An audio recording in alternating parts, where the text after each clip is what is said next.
Einen schönen guten Nachmittag wünsche ich Ihnen. Good afternoon, ladies and gentlemen, to our today's 5G Kolloquium, which will be presented in English.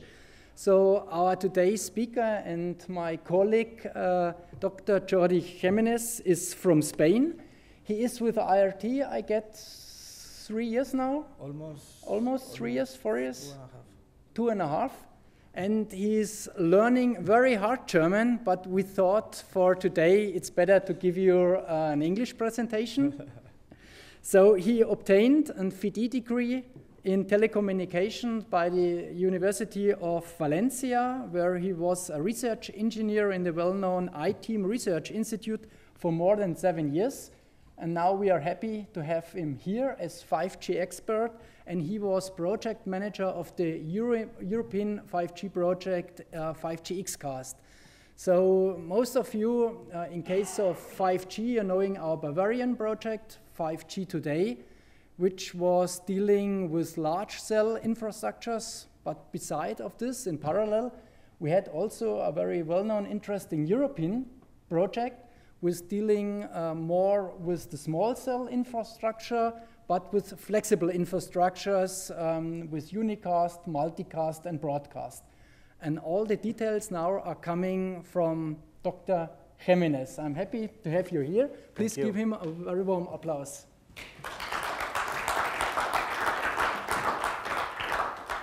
So, thank you very much for the introduction, Thomas, and thank you for coming. So we have prepared a presentation on, let's say, in a wider scope on, let's say, using 5G or how to use 5G technology to deliver media. And as you see in the title, well, we have FeMBMS, or let's say what we called also 5G broadcast from the 5G Today project. And well, we are opening the scope a little bit more with other alternatives that, like those coming from 5G-Xcast and beyond, because 3GPP is already, let's say, doing some extra work to enable multicast and broadcast in 5G. Basically, so in one slide, what we want to cover in this presentation, and from the point of view of 5G technology, are two strands. So one is terrestrial broadcast, as we know it from, as I said, from 5G broadcast, from the 5G Today project, but also for the IP, or let's say CDN-based distribution. So the idea is to analyze what 5G can do in terms of media delivery using the modes that are available. Unicast, what we know already for many years in MNO networks, multicast broadcast, and here I think is where the novelty is, and terrestrial broadcast, as we said, from FeMBMS. So basically, all the work that we have been carrying right now and all the work done in 3GPP, well, is focused on this terrestrial broadcast mode under 5G or LTE. So terrestrial broadcast features, such as the possibility of using dedicated broadcast networks, the possibility of not requiring an uplink and not requiring a SIM card to receive TV services. All of this is enabled for the first time in 3GPP technologies, in LTE in this case, starting from release 14, in what is called NTV and what is later called also FeMBMS or 5G broadcast. This release 14 well, is suffering changes and improvements towards release 16, well, in order to enhance the way, let's say, TV services are provided using 5G broadcast. But as I said, this delivery mode incorporates features as those in these hexagons to be able to be, let's say, compatible with what we know currently from other terrestrial broadcast standards, as they could be, for instance, DVB-T2. This is the evolution of broadcasting in 3GPP. So we start with LTE broadcast, or eMBMS, that is the way of delivering services, TV services, for instance, on a small area SFN. That later has been extended to cover high power, high tower, or medium power, medium tower, so broadcast infrastructure in this release 14, and later in release 16 in what we call LTE-based 5G terrestrial broadcast. So all this evolution that in the middle has incorporated some other features that were used or are meant to be used by MNOs is basically focused on the delivery of TV services or broadcast services that are managed by a content service provider and that arrive to the user under a specific path. In the meantime, in 3GPP, broadcasting is also suffering an evolution. So we started with LTE, and LTE means FeMBMS, and this LTE-based 5G terrestrial broadcast up to release 16. But 5G, or better said 3GPP, started defining 5G technologies under a different, let's say, under a different track, what is called 5G, 5G new radio, and basically these features that are arriving right now to the new phones that can be acquired in the market and that are labeled as 5G. And also, let's say, the new offers and all what people are talking about 5G. This new 5G incorporates, well, was started in release 15. Now, let's say, we are closing the stage of release 16, and these two first releases have not dealt yet with broadcast, so they are only focused on unicast distribution. Release 17 would be the first release of 5G that is going to incorporate some features to enable multicast and broadcast in the 5G system. So the issue right now is that we end up in two different tracks. One that contains broadcast, let's say, basically for doing TV in a managed sense, so that the content service provider can establish the quality of service, the coverage, and the way these TV services are going to be delivered. And another track in which broadcast is also incorporated into the system, but perhaps into a different way. I say into a different way because this broadcast in 5G is also meant not only to deliver media or not only to deliver TV, but also to accommodate requirements coming from different verticals. And here we have multimedia and entertainment, but as I said, not only TV distribution, but perhaps virtual reality or augmented reality, or propositions in which other features of 5G might also be required, like low latency and so on, or huge data rates, but where broadcast can also play a role. We also have other verticals like automotive, V2X, where broadcast can be used, Internet of Things, public warning, so delivering software updates to many devices or providing alerts to the population. All of this is in the scope of these new broadcast features that are coming to 5G. And then in order to address this, well, the 5G-Xcast project, instead of splitting, let's say, the track on terrestrial broadcast, or let's say TV delivery, and the track on all other means of delivering multicast and broadcast services, well, what the project considered is to have a global approach for 5G, so to design let's say, a converged architecture from the point of view of the core and from the point of view of the radio access network that can incorporate multicast and broadcast, and that can later be configured according to the vertical that we are addressing. So we have a global architecture, and later, if we want to use this architecture for delivering TV, then we need to configure or to adapt the system to deliver TV. If we want to use this architecture to deliver public warning or to deliver updates, then we can establish, let's say, different configurations in order to address different requirements. But the architecture is the same. What ideally we achieve with a common architecture is not to split the implementation effort when it comes to the core network or to the radio access or to the transmitters, and also leverage, let's say, the multicast and broadcast capabilities that exist already defined in 5G, so that they are implemented more easily into the smartphone, so that we don't require, let's say, to later request specific architectures on the chipset. So the main motivation behind 5G-Xcast was to change the way broadcast is addressed or has been addressed currently up to now in LTE. So as I said, FeMBMS is based on a service model. And well, this service model is indeed what we need to do terrestrial broadcast, because we want to control the quality of service of the different, for instance, TV channels that are transmitted. We want to manage the coverage, and we want to manage, let's say, the whole path so that the TV services are provided as the broadcaster expects. But for many other verticals and for many other applications, this service model perhaps is not suitable, and that's perhaps what happened in FeMBMS that, well, is not widely supported in smartphones, because it only addresses a particular, let's say, business relationship between MNOs and content service providers.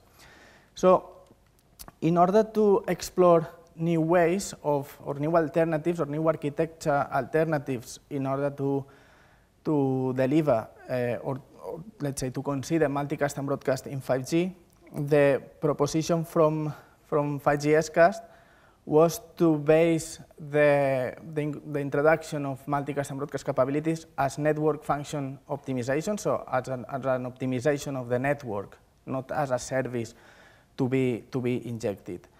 And then when it comes to media, and here we have a scheme of what we can consider is, well, the current delivery path of services that come to the smartphone via unicast. So we have content service providers, we have CDNs in between that handle this, let's say, offloading of the main entry point to the network. And then the proposition of 5G-Xcast was to address multicast in this part. So basically in the wireless network, what would be the 5G network, but we also tackled a little bit of the fixed network.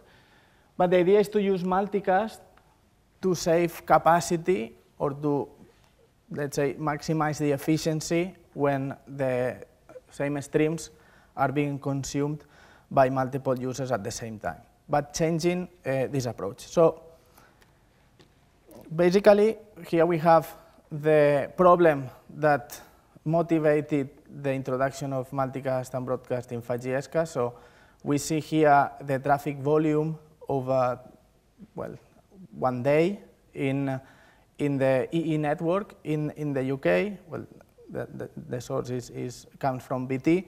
And we see that depending on, for instance, if there is a football match or if the program being delivered is not very, very popular, then we see a peak on the network that makes, or that makes, in this case, BT, to adapt the network or to configure the network so that this peak of traffic can be handled. And that means, well, more sites or more investment into the network. And in the end, well, if the audience is really, really high, then, well, we start suffering problems that, for instance, users cannot get connected to the video, or the video basically stops from being sent. So the idea of 5G-Xcast was to solve this issue, enabling the network to optimize itself to deliver the traffic. Here we have the approach that was followed in LTE to introduce this mechanism, and we can see, well, from one side, what happens if we only use unicast everywhere. So in the end, the number of unicast pipes that need to be connected to the CDN or to the content service provider is quite high. With FeMBMS, we introduce a multicast pipe, but still unicast is needed according to the different areas that are going to be served.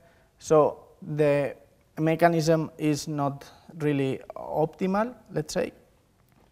But with 5G-Xcast, let's say the target was to use multicast in every node or in every connection where multicast might be useful, so that we end up in a single pipe that can serve many users if they are consuming content at the same time, or they can be served by unicast if, for instance, there is only one user in one cell, or when, let's say, to use multicast or to use unicast when they are best. So in the end, an internal optimization tool in the network rather than establishing a full pipe from content provider to user. So this is more or less the high-level comparison between FeMBMS, so what was done so far for LTE, and what 5G-Xcast, let's say, incorporates on top. Because as I said, 5G-Xcast architecture also permits to be configured as an FeMBMS architecture, so we can establish the pipe. And later we will see that with the 5G-Xcast architecture, it's also possible to do, let's say, to replicate the model of a terrestrial broadcast service delivery. So basically, we have broadcast, so the same as FeMBMS. We incorporate multicast in the sense that, well, it's possible to adapt the signal quality to, for instance, the worst user in the network or a set of users, so that still some kind of retransmissions can be used to improve the service, the quality of service or the service availability. And, well, among others, basically the main difference is, well, instead of using an end-to-end connection, so instead of establishing an end-to-end connection between service provider and user, and then everything is broadcast or everything is, let's say, IP multicast in between, to be able to select multicast or unicast delivery when it's best, let's say. So the project developed the 5G architecture to support multicast and broadcast, and, well, all these blocks that you can see here, all the blocks in white are those which already exist in the 5G unicast architecture, and in blue we can see the blocks that were introduced in 5G-Xcast to be able to inject content and to serve content from CDNs and from content service providers. From the 5G RAN, let's say from the radio access networks, the idea was to start, let's say, for instance, if we have a cell and we have many users consuming the same traffic, well, to start grouping users, so all of the users that are consuming exactly the same content or exactly the same source can be grouped in order that in the end there is only one pipe that is serving all of them. And later, once this common framework, let's say this common core architecture and radio access network is developed, then we can start configuring different solutions for verticals and applications. And then we have here the possibility of delivering data to IoT devices, possibility of addressing mission-critical communications, public warning, vehicular, and then terrestrial broadcast, because as I said, well, once we have the common architecture, for instance, for addressing terrestrial broadcasting, what we need to do is, well, we start in a model in which we are delivering one-to-many content or one-to-group. Well, we are delivering content to several groups that are still connected to the network, so they still need an uplink, and they still need to be registered into the network and known. So if we want to enable terrestrial broadcast under this architecture, what we need to do is to eliminate the uplink, but reuse all what exists or all what has been designed for enabling multicast and broadcast in this network. So the approach was, once we have the new 5G new radio system in place, let's try to incorporate TV services. So in a regular 5G carrier, we will have different users consuming all the resources in the carrier. Well, for delivering TV, what we need to do, or what we can do, following a similar approach, is instead of delivering traffic for specific users, well, we have TV channels that are going to be consumed by many users. So we reuse the concept of the group of users, or we reuse the concept of signaling traffic for many users as done in this architecture. So we can go beyond this, so we can enable SFN. As we know, SFN is the way that traditionally terrestrial broadcasting is being deployed, because we know, well, SFN, let's say, grouping several transmitters or grouping several cells and working in the same frequency is much more efficient than just having them isolated, where we need to apply some kind of frequency reuse, and in the end, well, the gains are not really clear. So it is possible to start, let's say, introducing this kind of small-scale SFNs without a huge impact on the architecture, so that in the end we end up in let's say, simplifying or reusing as much as possible what already exists from unicast. And then, well, the project also developed a multi-cell approach in which we are able to introduce even larger cells. So we are able to combine low power, low tower, medium power, medium tower, and high power, high tower to deliver contents. And for this, we might need what we call new numerologies or new modes to address different architectures. So in the end, what we wanted to do, as I said, is to have a global system that can be configured addressing different infrastructure, different types of service, and so on. Basically, the benefits of doing this, well, we know there are possibilities to exploit larger bandwidth. So in LTE, we are bounded by a 20 megahertz bandwidth carrier. In 5G radio, we could go, for instance, to 50 megahertz, and also, well, by means of carrier aggregation, we could go further.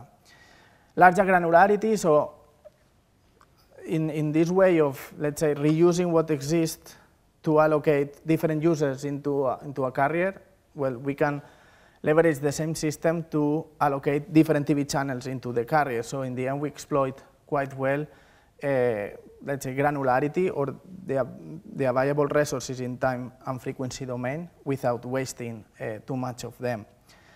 With new radio, we end up in better bandwidth efficiency. For instance, we can go up to 97.5% instead of 90%. So in the end, we can transmit higher data rates for our TV services.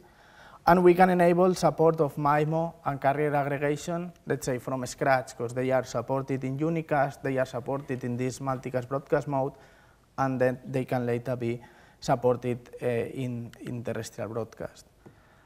And, well, among others, this way of numerology multiplexing, so that in the same carrier we can address different types of, from the same transmitter, let's say, and from the same carrier, we can address different types of coverage. So we can input local services, but we can also input national services that will be served in a wide area SFN. So let's say, with this approach, we can address the delivery of TV services in a more efficient way.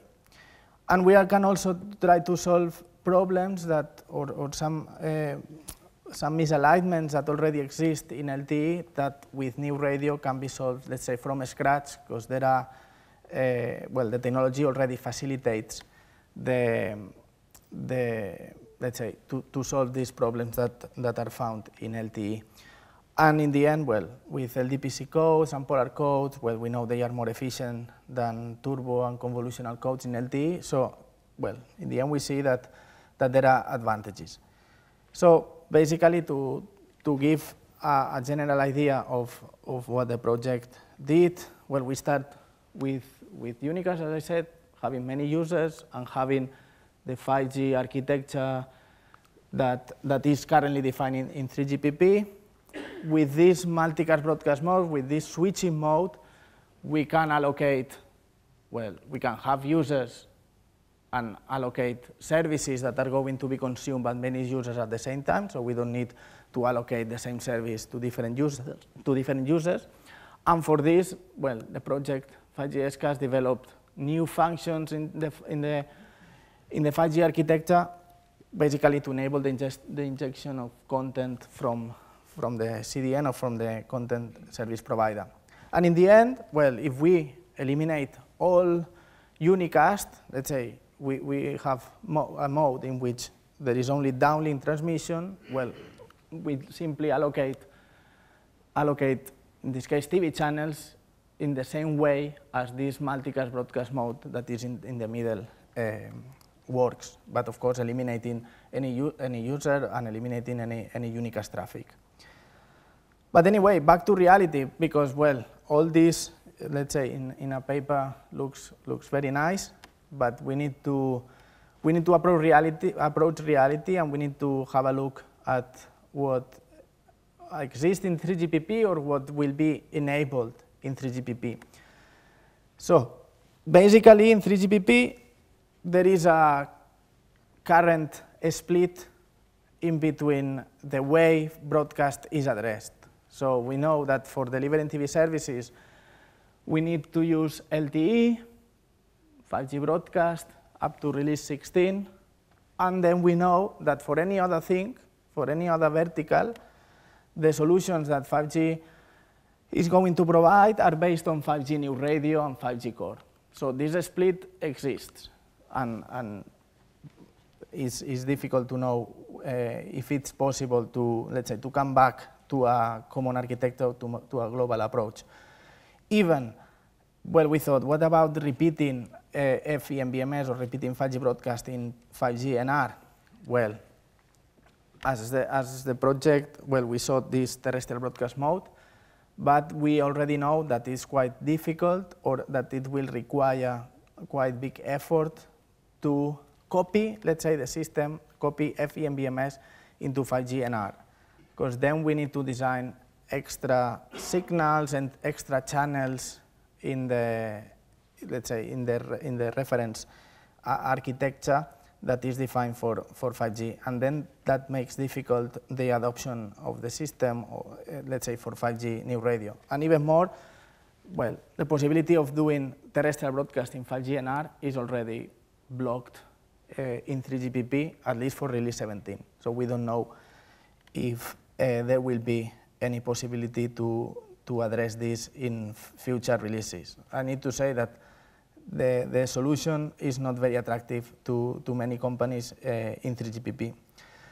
So in the end, what we have presented here is a 5G new radio mixed mode approach. So this dynamic switching between unicast, multicast, and broadcast according to network load, so that in the end the MNO network can be offloaded on one side, and on the other side, well, ideally the amount of resources that need to be consumed in, let's say, in the pipe between the CDN and the MNO can be reduced. But it is unclear what the business arrangement between the content service provider, the broadcaster, the CDN, the MNO are when we incorporate multicast in all this game. We know that LTE-based 5G terrestrial broadcast, 5G broadcast, is right now the only alternative and the best alternative to meet the requirements of public service media.